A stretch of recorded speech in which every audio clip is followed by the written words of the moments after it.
Ini ada komentar dari Zahra di anyustvmobile.com, jangan tambah beban pejabat negara. Tapi ada juga yang menarik, kalau nggak ada pilihan lain naik nggak apa-apa, asal pemerintah menjamin stok BBM. Jadi ada komentar yang mirip sama sebelumnya saya sebutkan.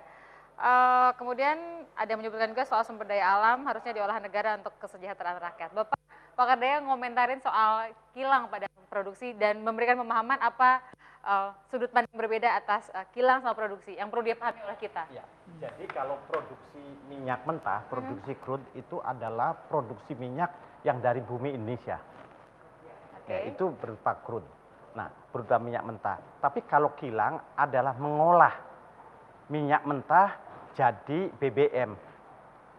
Bahan bakunya tidak hanya berasal dari dalam negeri, tetapi bisa juga dari luar negeri. Nah, pertanyaannya, apakah produksi minyak kita bisa naik? Kalau menurut saya bisa.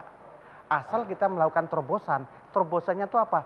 Daerah-daerah yang belum disentuh sama sekali, yang disebut virgin basin, itu harus didorong ke sana dan pemerintah memberikan insentif yang menarik khususnya bagi yang pertama kali datang. Tapi Bapak sepakat nggak kalau selama ini kita nggak ngurus kilang serius karena memang ada pihak pemburu rente itu yang memang inginnya kita nggak banyak produksinya supaya impor bisa dimainin. Ya, kalau pemburu rente apalagi di minyak, di cabai juga ada. Itu secara alami semuanya ada. Tetapi kan bagaimana kitanya? Nah, kilang itu sejarahnya diserahkan ke Pertamina untuk membangun kilang. Sejak Republik ini berdiri, Pertamina tidak pernah bisa bikin kilang satupun. Selalu yang bikin itu adalah pemerintah.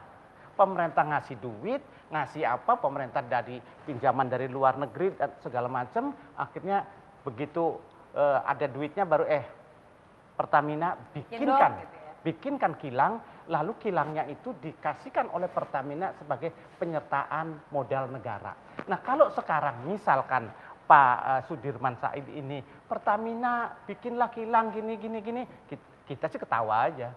Itu capek gitu. Capek diomongin ya? Capek diomongin, nggak bakalan terjadi. Ih Pak, ini tantangan seru Nggak bakalan terjadi. Nggak bakalan terjadi Kalau memang niat, sejak zaman Bung Karno, zaman Pak Harto, Pak Harto terakhir. Zaman Pak Kardaya juga. Itu dari terakhir tuh kilang minyak tuh Balongan. Itu pinjem, Balikpapan pinjem pemerintah uangnya. Dan kalau sekarang andalkan Pertamina, pasti tidak akan jadi seperti yang dulu-dulu. Kalau memang niat pemerintah yang masuk, lalu bagaimana? Ini karena ini masalahnya masalah ketahanan energi yang merupakan tugas pemerintah. Ini menarik, yang harus dianukan. Jadi sebenarnya kalau kita mau bangun kilang baru itu nanti akan uang siapa? Uang Pertamina atau pemerintah yang masuk? Yang akan terjadi dua-duanya. Jadi kan bagaimanapun pelaksana pembangunan itu harus ada tuan rumahnya gitu ya. Dan ahlinya ya Pertamina. Tapi bisa saja dalam proses nanti pemerintah memberikan PMN, penanaman modal negara, sebagai satu equity supaya Pertamina dapat mendapatkan dana untuk membiayai pembangunan kilang itu atau berpartner dengan mitra gitu. Dan Pertamina saya kira akan bisa melakukan, bisa menjawab tantangannya Pak Kardaya. Dan sekarang dalam ya nanti kita lihat aja 5-10 tahun lagi gitu ya. Dan Bapak jangan nazar botak Pak. Enggak. Nanti ada yang kejadian juga. Tahun 96 ada rencana 42 kilang yang dibikin. Swasta kerjasama sama Pertamina segala macam. Ya sampai sekarang apalagi 1,5 aja belum ada. 96 saya belum jadi menteri. 42. Jadi kita bicara ke depan saja. Dan tahun 2 tahun yang lalu juga ada rencana bikin kilang. Ada di Bojonegara, ada sini bolak-balik lokasinya. Jadi. Ya, kalau menurut saya, kalau memang pemerintah itu ada niatan, sudah pemerintah turun, lalu suruh Pertamina kerjakan. Tapi duitnya itu pasti dari pemerintah. Jadi Pak Sudirman, dalam berapa tahun ini kita akan melihat bahwa terjadi Pertamina dan juga uang pemerintah? Saya kira inisiatif yang 4 kilang modernisasi sudah mulai berjalan. Cilacap mungkin dalam Agustus September sudah bisa diresmikan tahap. Itu sudah dikerjakan oleh pemerintah yang lama. Itu akan diteruskan ke namanya program Langit Biru, di mana pada akhir 2017-18 maka diharapkan 92 juta kiloliter Pertamax diproduksi di kilang Cilacap. Ini satu langkah maju gitu. Itu nanti akan dikerjakan di Balongan, akan dikerjakan di Balikpapan, akan dikerjakan di Dumai juga. Nah, ini yang 4 modernisasi. Yang 4 yang sifatnya grassroots, greenfield itu sedang disiapkan dan memang saya mengerti pesimisme Pak Kardaya. Tetapi kalau pemerintah semata-mata uangnya diserahkan maka hanya segitu, tidak bisa di leverage karena APBN kan sifatnya kan spending ya sejumlah itu. Tapi kalau itu dijadikan modal penyertaan bagi Pertamina, Pertamina sebagai korporasi akan bisa mendapatkan dana tambahan. Jadi ini sesuatu yang saya setuju dengan Pak Kardaya harus didorong oleh pemerintah dan pemerintah misalnya sudah menyiapkan tanah di Bontang gitu ya salah satunya itu akan menjadi sesuatu yang insya Allah akan terjadi. Bang Faisal, kita punya kebutuhan 1,5 juta kiloliter sekarang. Lalu tadi Pak Menteri mengatakan bahwa targetnya 2025 kita kebutuhan sendiri. Kekejar nggak menurut Abang? Termasuk juga untuk memastikan stok saat ini. Karena kan tadi masyarakat menyebutkan nggak apa-apa dia naik, yang penting stok ada. Udah harga naik, stok nggak ada. Itukah termasuk bagian catatan dari rekomendasi teman-teman di tim anti mafia? Ya, kalau kita lihat di rekomendasi saja sebagai hasil kerja kolektif dari banyak keahlian yang luar biasa. Jadi paradigmnya akan berubah ke depan. Jadi tidak dalam bentuk stand alone refinery.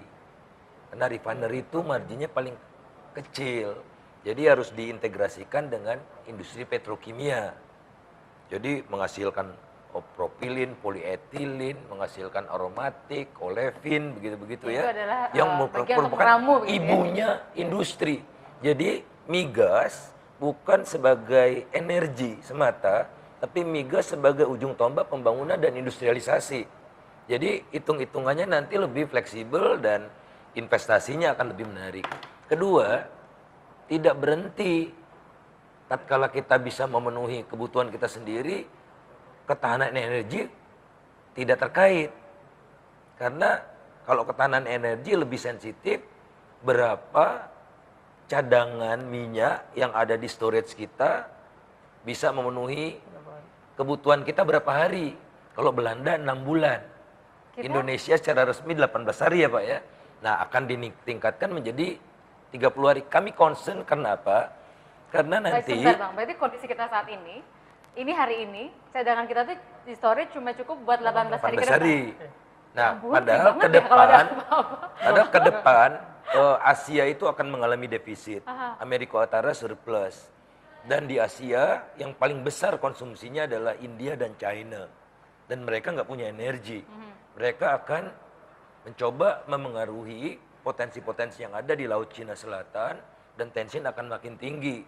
Jadi kalau ada apa-apa perang di Laut Cina Selatan, kan minyaknya lewat sana, kita nggak bisa lagi kan. Oleh karena itu 30 hari mutlak, itu baru operational stock. Harus ada strategic stock. Jadi kerjanya banyak dan ini sedang dibuat roadmap-nya oleh ada Dewan Energi Nasional, ya oleh teman-teman sini semua ini kerja ya untuk menghadapi tantangan masa depan dan kebetulan saya juga ikut tim senario Bandung yang membayangkan energi sama Pak Kardaya juga sampai 2035 ya Pak ya. Itu apa yang akan terjadi, ngeri semua. 4 senario itu mengerikan semua. Dan tugas kita apa? Mengantisipasi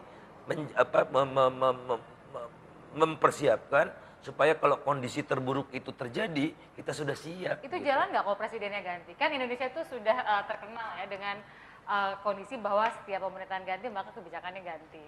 Kan kita nggak tahu nih pemerintahan sekarang lanjut lagi nggak di periode berikutnya. Kalau nggak ada kekhawatiran tuh kan ntar putus lagi apa yang makanya rekomendasi kami itu judulnya memperkokoh kelembagaan sektor migas di Indonesia. Kelembagaannya, institusinya. Kalau institusinya sudah kuat, ya siapapun pemimpinnya kan harus tunduk pada institusi gitu loh. Jadi itu concern kami juga setelah diskusi dengan teman-teman semua lah. Pak Sudirman untuk memastikan soal stok Pak, Bapak belum menjawab terutama untuk kondisi saat ini. Itu Dina nggak usah heran karena itu kenyataan belasan tahun yang lalu gitu. Kita yang sedang kita coba lakukan adalah ya sudahlah kita tidak usah menyesali yang dulu. Sekarang kita bangun 3 item yang kita bangun. 1, mempercepat secepat-cepatnya bagaimana storage itu diperbanyak. Bangun tentu saja ideal, tapi juga kita sedang menggunakan storage-nya BUMN swasta yang memang idle sebetulnya. Karena kan berapa tahun terakhir banyak sekali konversi dari BBM ke gas. Itu kan tangki penimbunnya jadi kosong, itu bisa dipakai, mempercepat. Saya kira dalam waktu setahun kita bisa nambah 10 hari lah. Yang kedua bangun bangun storage. Nah, yang ketiga tadi kilang. Ini akan mau tidak mau harus kita kerjakan. Dan saya percaya kok, siapapun nanti pemimpinnya ke depan, menterinya, presidennya itu kalau punya akal sehat, pasti mengerjakan ini.